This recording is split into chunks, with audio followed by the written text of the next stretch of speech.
Hey everyone, Crimson Typhoon 7 back again with another September 2011 deck profile. This time I'll be profiling my Blackwing deck. This deck is a bit of a challenge to play in this format because three of the best cards are limited, but it still can compete with the best decks, and it's one of my favorite decks of all time, so I enjoy playing it. So yeah, let's get on with the profile. For the monsters, 3 Shura. This is like the best normal summon in the deck. You play most of your game around this and trying to resolve this card. Not much more to say there. 3 Vora, obviously. Really good extender, helps you get to rank 4s or 6s or 7s and for synchroing. The piercing is also very good in a format where a lot of tokens can just sit around on the board sometimes. 3 Blizzard. This card is very good at going for your level 6 synchros, which is what you'll make most often in this deck. A notable thing is the effect is not negated with what you summon back, so if you do summon back Gale, you can shrink a monster. That does come up sometimes. 2 Sirocco. You can play 3. I know a lot of people like playing this deck with 3 Sirocco, 3 Vayu in this format. I'm not the biggest fan of that because I don't like bricking on the Vayus. It's kind of bad in my opinion, but this card is very good. This card is a normal summon that runs over Thunder King, which is absolutely huge in this format. The effect also to make one Blackwing huge can be very helpful. If you could just go this plus Bora, you get a 3700 Piercer if you target Bora. This card is just very nice to have. Now for the one-ofs, I do play 1 Vayu still. I play the 1 Kalut, the 1 Gale, 1 Zephyros, and 1 Kochi actually. So Vayu's pretty obvious. It's one of the reasons this deck is still playable in the format. These two are limited for a reason. Zephyros I like even with Whirlwind being at 1. It is another 1600 body that you can just search off of Bora to keep going down the Black Whirlwind chain. And you can also just go for rank 4 plays if it's engraved and you top deck a Bora or something like that, and you just normal the Bora, bounce it, special the Bora again, and make a rank 4. That's nice. Kochi, I really like this card at 1 in this deck because summoning it off Shura lets you go for rank 4s, which you otherwise wouldn't have the best access to in this deck because you have to open Shura Bora in some capacity. But this card is very helpful because it is less than 15, so you can just summon it right off the Shura. A bit of a shame is the effect to not be allowed to use a synchro material if it was special summon is a condition. So even if Shura that was summoned off of Shura, you cannot sync 8 with it in the Shura, but you can rank 4 with it, which is very nice. So that's why I do run this card. It can be a bit of a brick sometimes, but I enjoy having it in the deck. It's also very small, so you can just grab it out of your deck at the end of a Whirlwind chain just to thin the deck. For power cards that are monsters, I play 1 Dad, the Gores. I'm fine with Gores in this deck. Whirlwind's at 1. You won't see Whirlwind all the time, so Gores is not terrible in this deck. I play 1 Thunder King just because it's a good stun card, and this deck has to be stunny in this format with all the cards that are limited. I play 2 Effect Veilers, and then with this little light package I have here, I do play 1 Blackluster Soldier.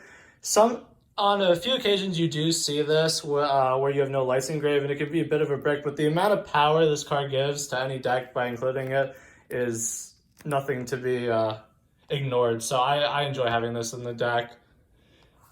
That's it for the monsters. I believe it's like 20-something. It's still a monster-heavy deck, even with all the limited Blackwings. For spells, the 1 Whirlwind for consistency. Obviously, this card's nuts. If you see this, you should probably win. The 1 Alert because it's at 1, and then I play 3 Pot of Duality in this deck. Pots, you're not special summoning as much as you'd like to with this deck, especially turn 1. So seeing this card to add a certain floodgate, you can add a Blackwing monster if you need one. If you can find Black Whirlwind or Gale or Kalut, that's nice.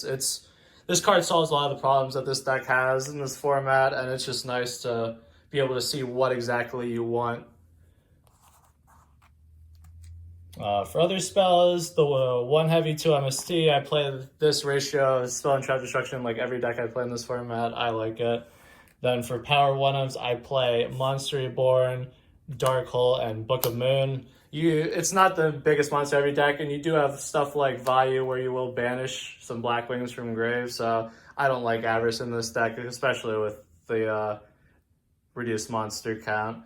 But these two are staple, and then I really like Book of Moon in this deck, and specifically in this format. It's a good card, but you have Shura and you have Bora, so you like keeping weak monsters on your opponent's board to take advantage of with either battle damage or summoning off Shura. So I absolutely think you should be running a Book of Moon in any Blackwing deck you play in any format, essentially. But yeah, I really like this card in the deck.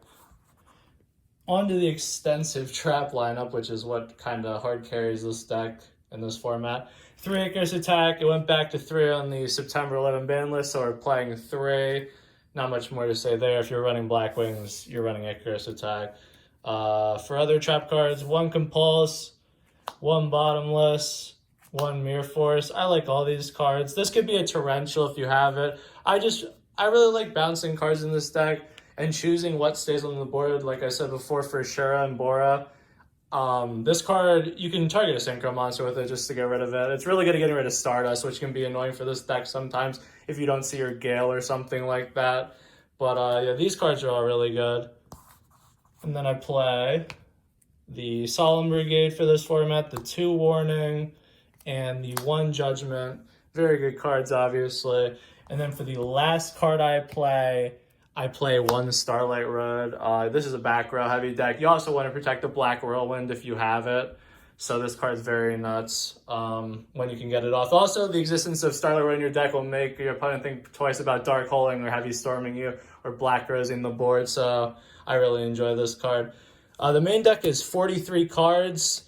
If you want to cut it down to 40, I'd probably cut the Road, maybe one of the Dualities, and then probably the BLS because it's not the most consistent thing in the world in this deck, especially if you want to switch out the Veilers for Max C's or something like that. But if you want to get down to 40, that's what I'd recommend.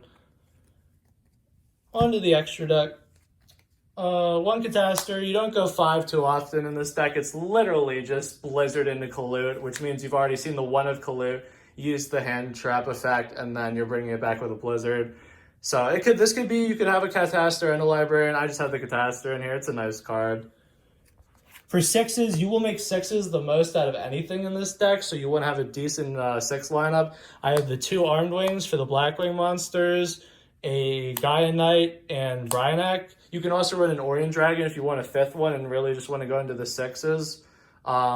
The Armed Wings are self-explanatory. It's a Blackwing deck, so you want to run them. Bryanak, self-explanatory. In this format, it's an insane card. And then I like the Gaia Knight in this deck. You often want to get the game down to a simplified game state, and this card checks out as a card that beats over Stardust, so it's a good card. 7s, we got 2 Armor Masters and Black Rose. You'll rarely ever make this. You usually just want to go for the Armor Masters and sit on them. You obviously have these for the Vayu plus Armed Wing to go up into this, which is very nice. And this card is just nuts. If you can get this on the field and protect it, it's very nice. For 8s, we run the 1 Silverwind, a Stardust, a Scrap Dragon, and a Dark End Dragon. In one of the duels that I'll be putting up, I was not running this card, and I would have had Lethal if I was running it. So I was like, I have no idea why I'm not running a Scrap Dragon in the deck right now, so I put it in. You can run 2 Stardust because you run Starlight Road, and sometimes you might want to hard make a Stardust, but I cut it down to 1 just to have more variety. Dark End Dragon's a very good card in any deck that has dark monsters, obviously. And then Silverwind is for Vayu plus Armor Master. For the 9s, Trish, you don't go into it too often with this deck, but you can. 2+3+4. It's not the hardest thing in the world, but you won't make it as much as a lot of other decks can in this format. And then for the last 2 cards, I run the extra deck, and this is the reason why I like the Kochi in the main deck. I run a Steel Swarm Roach and the Utopia as XYZs. I like these cards a lot. You can make them fairly often between having 3 Shura, 3 Bora, and then the Kochi. It's very nice. Utopia is obviously a good defensive play, and then Roach, if they're playing Tengu plants, they're playing Junk Doppel, they're playing Agents, Dark Worlds even, it's good again sometimes. Just sitting on the rich is very nice. That'll be it for the deck profile for this one. Let me know what you guys think about it. I appreciate everybody watching, and I will catch you guys again next time. Thank you.